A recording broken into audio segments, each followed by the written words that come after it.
ओम शांति।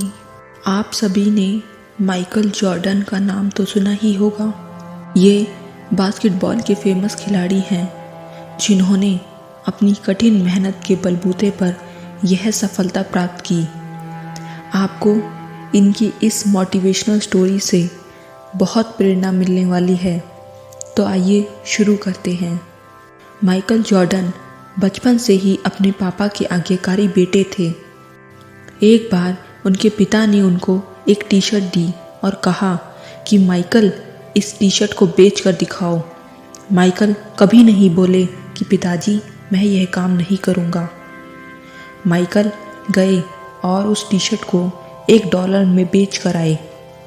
उनके पिता ने उनको शाबाशी दी और अगली बार फिर कहा, माइकल जाओ और अब की बार इसे $2 में बेच कर दिखाओ। माइकल गए और धूप में परेशान होते रहे, लेकिन टी शर्ट नहीं बिकी। माइकल ने दिमाग लगाया और टी शर्ट पर मिकी माउस का फ़ोटो प्रिंट किया और एक अच्छे स्कूल के बाहर खड़े हो गए जहां अमीरों के बच्चे पढ़ते थे।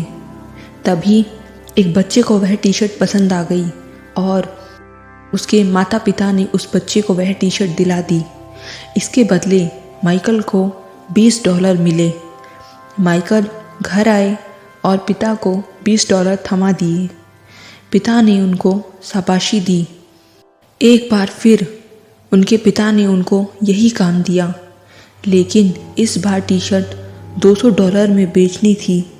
माइकल ने मना नहीं किया और बेचने निकल गए। तभी माइकल को पता चला हॉलीवुड की एक फेमस एक्ट्रेस बगल के किसी शहर में आई हुई है। माइकल बिना टिकट ट्रेन से सफ़र करके चले गए और लोगों की भीड़ को चीरते हुए निकल गए और सीधे एक्ट्रेस के पास पहुँचे। सिक्योरिटी गार्ड ने उनको रोकने की कोशिश की, लेकिन वह वहाँ पहुँच चुके थे।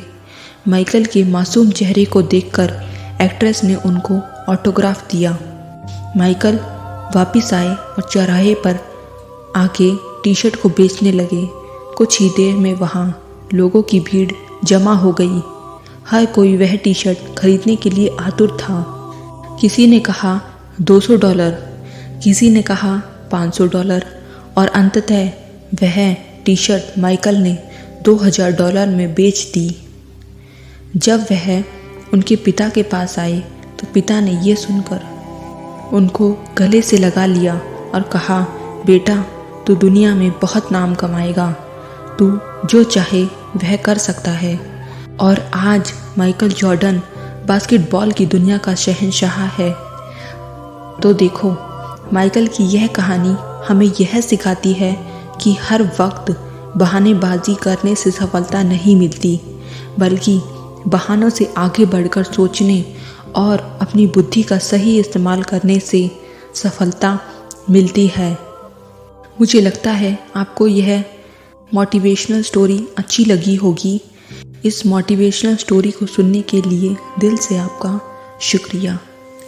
ओम शांति।